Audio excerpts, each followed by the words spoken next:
Salut les voyageurs, moi c'est Manon de Manostralia. On se retrouve aujourd'hui pour une nouvelle vidéo en compagnie de Marine. Salut! Marine est stagiaire chez Manostralia depuis quelques semaines et elle est encore là pour quelques semaines. Elle est chargée du marketing et de la com pour l'entreprise avec Chloé. Donc aujourd'hui Marine, je voulais te poser quelques questions parce que je sais que tu es partie en Australie et je sais que tu as pris des cours d'anglais et ça on adore.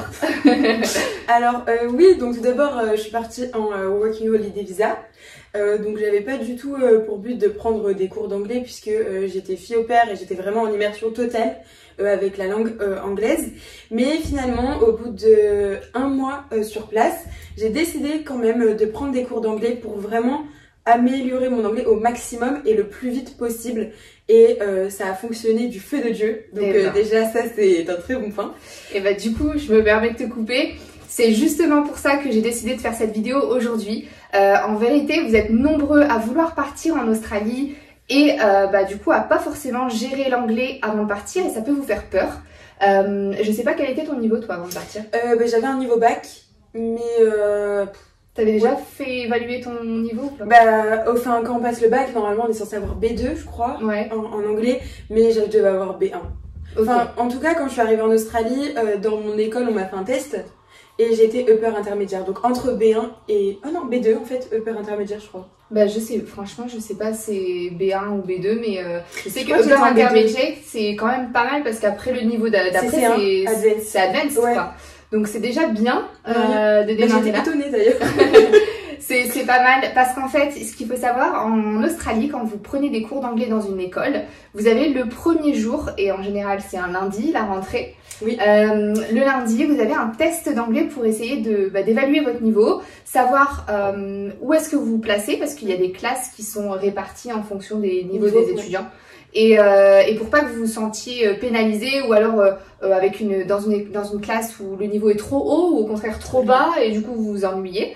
Les tests sont gratuits et sont là pour vous permettre de savoir où est-ce que vous vous situez. Du coup, je voulais faire cette vidéo à tout prix parce que je sais que tu as étudié dans une école que j'affectionne particulièrement puisque je suis en partenariat avec cette école et du coup, si vous avez des questions sur les études en Australie ou les cours d'anglais, vous pouvez me contacter, je mets tous mes coordonnées dans la barre de description juste en dessous de cette vidéo. Et maintenant, on va rentrer dans le vif du sujet si tu veux bien. Oui, alors du coup, Manostralia n'existait pas encore. Ouais, c'est vrai. Prendre des cours d'anglais parce que Manon était aussi en Australie. Tout à fait, c'était en 2018, c'est ça? Ouais, en 2018.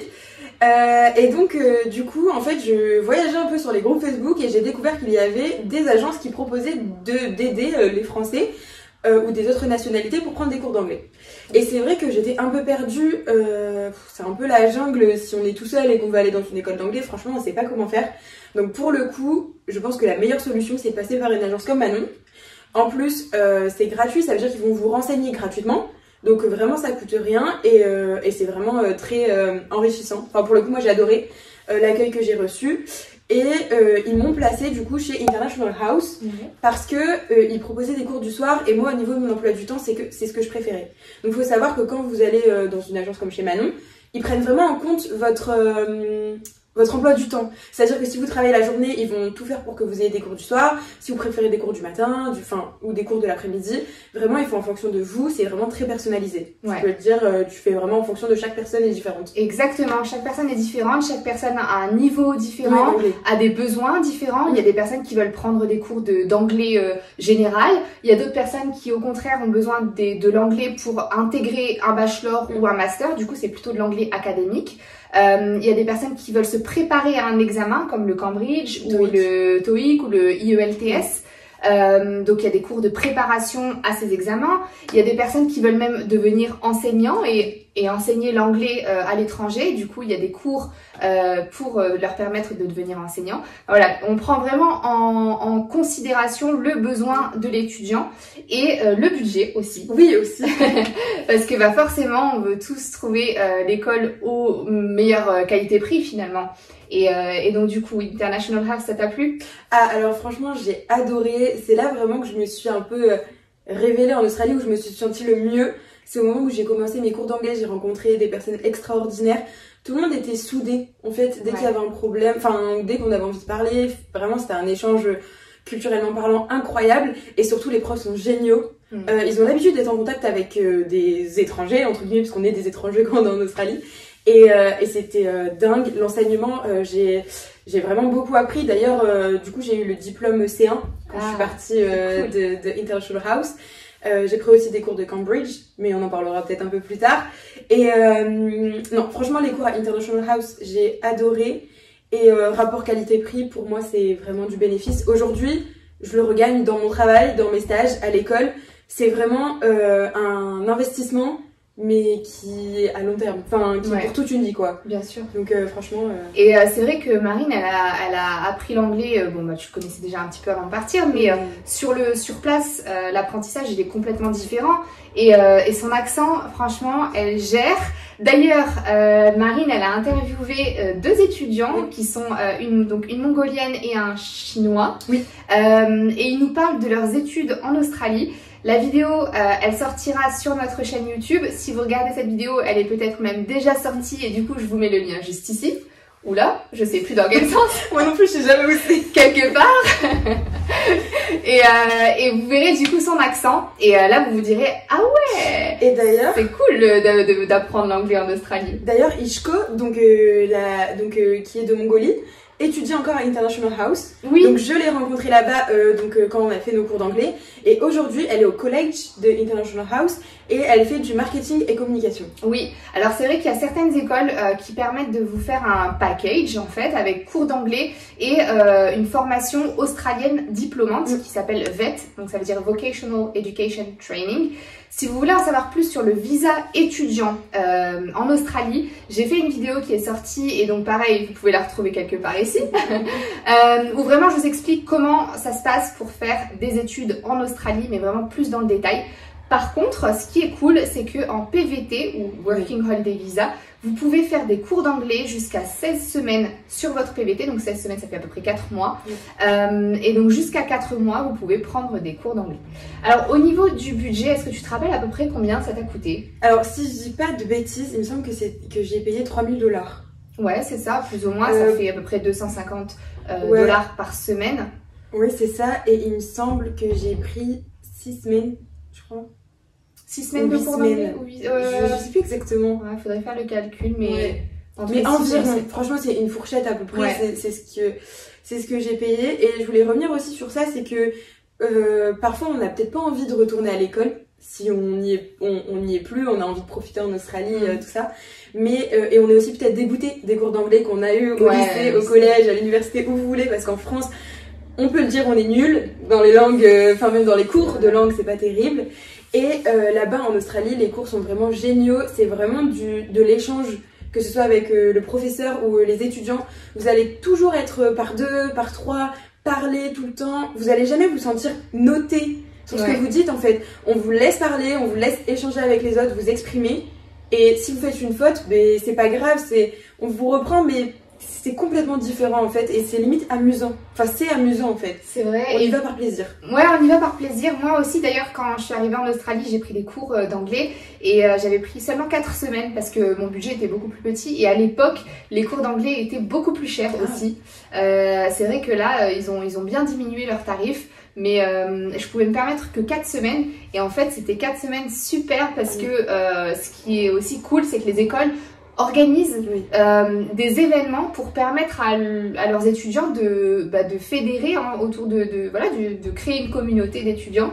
Il y avait des leçons de surf, on avait des barbecues, on avait quoi? On avait vraiment des tournois de ping-pong parce qu'il y avait une table de ping-pong. Il y avait des salles pour travailler sur les ordinateurs si on voulait. Moi pareil, j'avais pris les cours du soir aussi, 17h, 21h30. Oui, c'est ça. Ouais. Et en fait, on avait une petite pause, donc c'est là où j'ai découvert les noodles, tu sais. Instantané. Instantané, ouais. Il y avait dans le petit distributeur et donc on prenait une pause et c'était franchement c'était vraiment cool quoi. C'est pas comme à l'école en France où on a un cours d'anglais, c'est différent. Donc du coup l'expérience t'a plu? Ah génial, franchement, et je le conseille à tout le monde, que ce soit même un mois pour dire de se mettre dans le bain. Et même en fait ça vous permet de rencontrer du monde. C'est surtout ça en fait, parce que ça peut être compliqué parfois de rencontrer des étrangers. Dans mon cas c'était compliqué parce que j'étais fille au pair, donc en fait t'es toute seule. Et donc du coup les cours m'ont permis vraiment de rencontrer une multitude de personnes avec qui je suis encore amie aujourd'hui. Et c'était surtout pas des Français, donc ça permet aussi de parler l'anglais tout le temps. Donc franchement non, c'est génial, une expérience incroyable. C'est limite c'est pas ce que j'ai préféré, mais c'est ce qui m'a apporté le plus dans mon voyage. Et alors nous les Français, on a tendance justement à pas vouloir prendre de cours d'anglais. Et ce qui est bien du coup dans ces écoles, c'est qu'il n'y a pas beaucoup de Français. Donc finalement vous sortez de votre zone de confort parce que vous allez rencontrer des étrangers. Et on se connaît forcément, si on a des Français autour de nous, on a tendance à aller vers les Français, on va pas se mentir. Et qui n'a pas fait ça, c'est clair.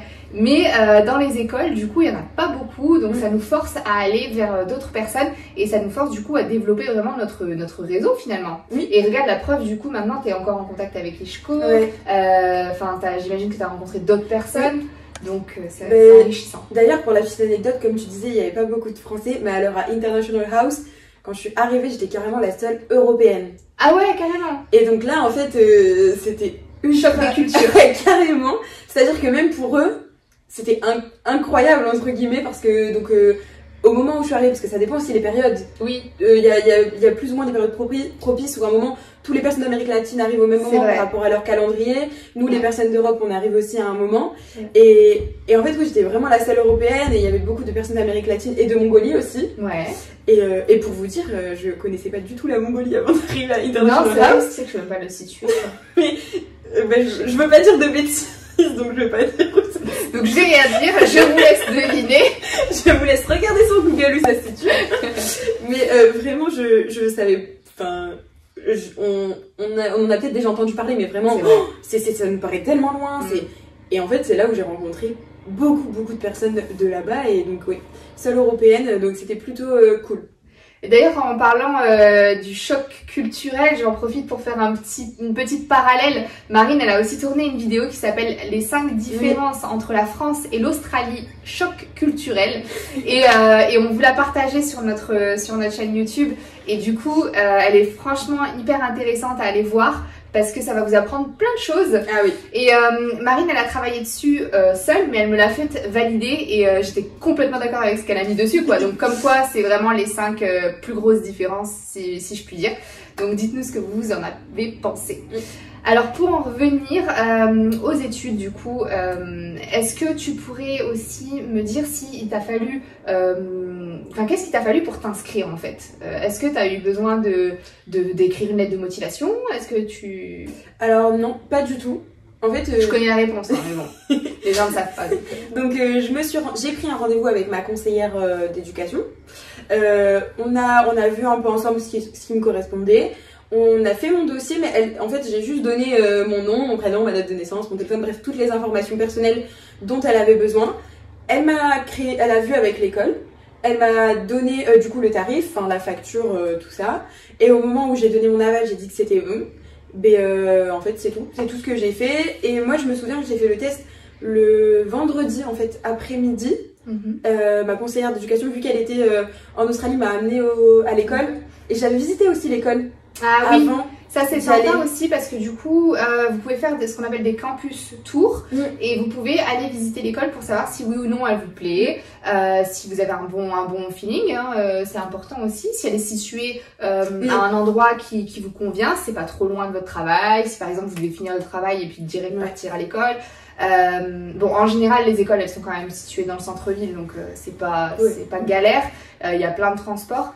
Toi t'étais sur International House de Sydney, c'est ça? De Talhall. Ok, à Sydney. Et ce qui était génial, c'est qu'après quand j'ai changé de travail, je travaillais à Victoria Building en dessous, enfin vraiment au sous-sol, donc j'avais juste à monter, à traverser la rue et j'étais...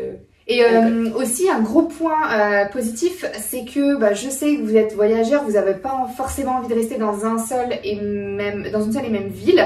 Et l'avantage des écoles, c'est qu'elles ont des campus un petit peu partout en Australie. Et notamment celle dans laquelle tu as étudié. Elle a un campus à Brisbane, elle a un campus à Darwin, elle a un campus aussi à Perth ou à Melbourne, je sais plus. Mais si tu avais voulu changer en cours de route, tu aurais pu gratuitement. Donc ça, c'est super intéressant. Ça vous permet de visiter, de continuer à apprendre l'anglais au fur et à mesure. En 4 mois, je ne sais pas si c'est faisable, mais si vous prenez des cours pour plus longtemps, du coup, vous devez passer en visa étudiant. Et là, vous avez droit à des vacances scolaires. Donc, c'est à voir avec votre conseiller d'éducation ou si vous passez directement par l'école avec l'école. Mais vous pouvez intégrer des vacances scolaires pour pouvoir faire un petit break finalement entre deux. Donc, est-ce que malgré tout, il y a quelque chose qui t'a déplu? Est-ce qu'il y a un point négatif? Non.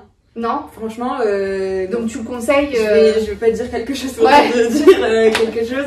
Franchement, je le conseille à tout le monde de faire des cours d'anglais et je conseille International House. Après, c'est toujours pareil, ça plaît ou ça plaît pas, ça dépend des personnalités. Je sais que j'avais des amis qui étaient dans une autre école et là, pour le coup, par exemple, c'était beaucoup de japonais et de coréens. Oui. En fait, j'ai l'impression aussi que ça dépend un peu les écoles. Oui, bien sûr. On a plus ou moins les mêmes nationalités entre guillemets. Mais franchement, moi j'ai adoré cette expérience. Et si c'était à refaire, je le referais, mais sans hésiter. Oui. Limite me faire un studio visa, franchement j'ai adoré. Et bah écoute, je pense que tu as répondu à toutes nos questions et en tout cas les questions que la plupart des gens se posent, le tarif. Alors au niveau des horaires, on avait dit que c'était donc 17h-21h30. Si vous voulez prendre les cours du matin, c'est plutôt 8h30, 15h30 avec un plus gros break le midi, mais c'est faisable aussi. Au niveau de la localisation, on a expliqué qu'il y en avait un petit peu partout. Et petit tips aussi, quand on a International House, on peut profiter de cours gratuits. D'accord. Le matin. Ah, le vendredi matin? Non, c'était tous les jours. Tous les jours? C'était tous les matins avec des personnes justement, comme tu disais, qui souhaitent être professeurs. Ah, pour les entraîner, ouais. Pour les entraîner, alors c'est vraiment si vous le souhaitez. Mais du coup, moi j'avais fait ça à une période, comme ça, on fait encore plus d'échanges. Et en fait, c'est un peu un échange avec la personne qui va être professeur. Donc c'est assez cool et ça peut être intéressant. Oui, c'est vrai. C'est vrai que c'est bon à le mentionner. Et en termes d'intensité des cours, tu avais 20 heures par semaine, je crois, à peu près. Du lundi au vendredi, En général, c'est 20 heures par semaine. Mais si vous voulez quelque chose d'un peu plus intensif, il est aussi possible, certaines écoles le proposent, pas toutes, peut-être pas International House, mais vous pouvez aussi faire des cours d'anglais intensifs à hauteur de 28 heures par semaine, par exemple. Donc il existe aussi des cours semi, du coup, ce qu'on appelle semi-intensif, où là c'est 15 heures par semaine. Donc voilà, il y a vraiment de tout et c'est pour ça que nous on est là pour vous renseigner parce que c'est difficile de trouver la réponse à toutes vos questions sur internet. Enfin, on peut vraiment tout trouver sur internet, tout et n'importe quoi malheureusement. Et on est là pour vous renseigner parce que on a vécu l'expérience, on a des étudiants qui ont vécu l'expérience. Et donc n'hésitez pas du coup à me poser toutes vos questions. Vous avez mon adresse mail, vous avez mon site internet, vous avez mes réseaux sociaux. Donc là il n'y a plus d'excuses. Et Marine, merci beaucoup pour cet entretien. Et nous on vous dit à la semaine prochaine. Salut. Bye. Mettez des commentaires.